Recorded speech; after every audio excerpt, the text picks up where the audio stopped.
Hello friends, welcome to Secret of Samayal. இன்னைக்கு நம்மளோட சேனல்ல நாம பார்க்க போறது ஒரு ஹெல்தியான அவியல் ரெசிபி.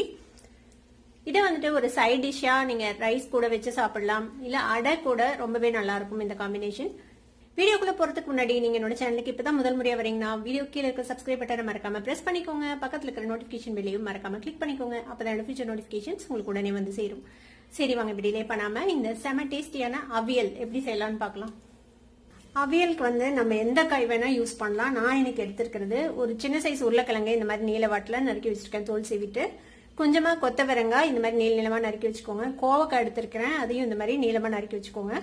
பீன்ஸ், அப்புறமேட்டு இது வந்து சேனக்கிழங்கு, கேரட் எல்லாத்தையும் நான் வந்துட்டு நீளமா நறுக்கி வச்சிருக்கேன். நீங்க இந்த காய் தான் இல்ல, நீங்க எந்த காய் வீட்டுல இருக்கோ அது போடலாம். முருங்கைக்காய், வாழைக்காய், அவரைக்காய், மாங்காய் எது இருந்தாலுமே நீங்க வந்துட்டு யூஸ் பண்ணலாம் அவியலுக்கு. அந்த வாரம் முழுக்க செய்யற காயில கொஞ்சம் கொஞ்சம் எடுத்து வச்சு அந்த வீக்கெண்ட்ல நீங்க வந்துட்டு அவியல் செய்யலாம். நம்ம இன்னைக்கு பிரஷர் குக்கர்ல தான் செய்ய போறோம். குயிக்கா ஆயிடும் பிரஷர் குக்கர்ல செஞ்சா. இப்ப நம்ம நறுக்கி வச்சிருக்கிற எல்லா காய்கறியும் இதுல போட்டுடலாம். கொஞ்சமா தண்ணி விட்டுக்கோங்க, ரொம்ப தண்ணி விடக்கூடாது. ஒரு 1/4 கப் தண்ணி விட்டுக்கலாம். அவியலுக்கு தேவையான உப்புல பாதி உப்பு மட்டும் இப்ப சேர்த்திக்கலாம், மீதி உப்பு அப்புறமேட்டு சேர்த்திக்கலாம். நம்ம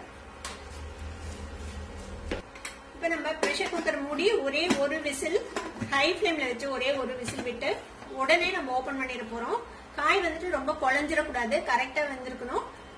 அந்த அளவுக்கு மட்டும் வேக வச்சு எடுத்துக்க போறோம்.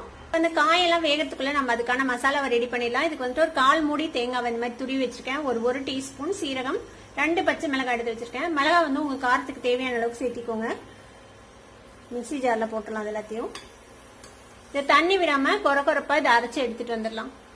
இது மாதிரி கரகரப்பா அரைச்சு எடுத்துக்கோங்க. இப்ப இது இருக்கட்டும். இப்ப குக்கர் ஒரு விசில் விட்டு ஆஃப் பண்ணியாச்சு. இப்ப என்ன செய்யலன்னா இந்த பிரஷரை வந்துட்டு ரிலீஸ் பண்ணி விட்டுருங்க. இந்த மாதிரி பிரஷர் அப்படியே சப்சைட் ஆக வரைக்கும் வெயிட் பண்ணோம்னா காய் வந்துட்டு ரொம்ப வெந்து போன மாதிரி ஆயிரும், குழஞ்சு போன மாதிரி. அதனால நம்ம பிரஷர் வந்து இந்த மாதிரி ரிலீஸ் பண்ணி விட்டுருலாம்.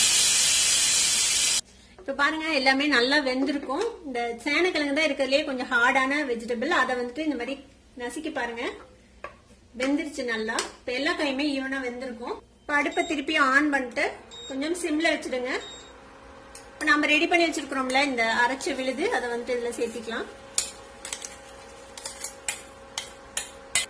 இந்த தேங்காய் விழுது போட்டு நல்லா மிக்ஸ் பண்ணி விட்டுருங்க. இதுல நம்ம இதுல பாதி அளவு உப்பு தானே போட்டோம். இப்ப மீதி உப்பு இதுல இப்ப சேர்த்திடலாம்.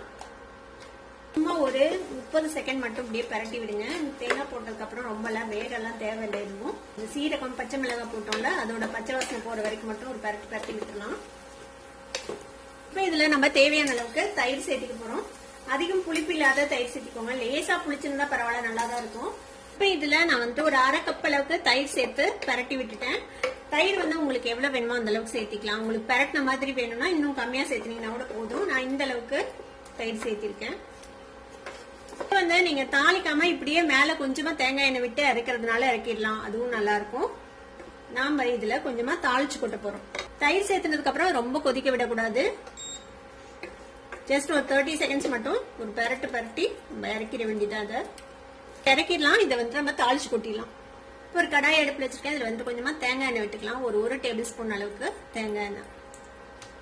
எண்ணெய் காஞ்சதும் கொஞ்சமா கடுகு சேர்த்திக்கோங்க. ஒரு 1/2 டீஸ்பூன் கடுகு, கூடவே கொஞ்சமா உளுத்தம் பருப்பு சேர்த்திக்கலாம். கடுகு வெடிச்சு உளுந்து வந்து செவந்துருச்சு. இப்ப இதுல ஒரு கொத்து கருவேப்பிலை சேர்த்திக்கலாம். இப்போ நம்மளோட அவியல்ல இந்த தாளிச்சதை கொட்டிடலாம். நல்லா மிக்ஸ் பண்ணி விட்டுருங்க.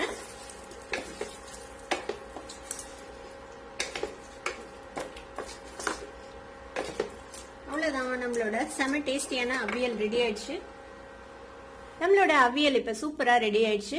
கண்டிப்பா ட்ரை பண்ணி பாருங்க. ட்ரை பண்ணி பார்த்துட்டு எப்படி இருந்தது அப்படின்னு கமெண்ட்ஸ்ல ஃபீட்பேக் கொடுங்க. இந்த வீடியோ உங்களுக்கு பிடிச்சிருந்ததுன்னா சப்ஸ்கிரைப் பண்ணுங்க, பக்கத்துல இருக்க பெல் ஐகானை கிளிக் பண்ணுங்க. அப்பதான் ஃபியூச்சர் நோட்டிபிகேஷன்ஸ் உங்களுக்கு உடனே வந்து சேரும். லைக் பண்ணுங்க, ஷேர் பண்ணுங்க. தேங்க்யூ ஃபார் வாட்சிங் this video viewers. Bye bye.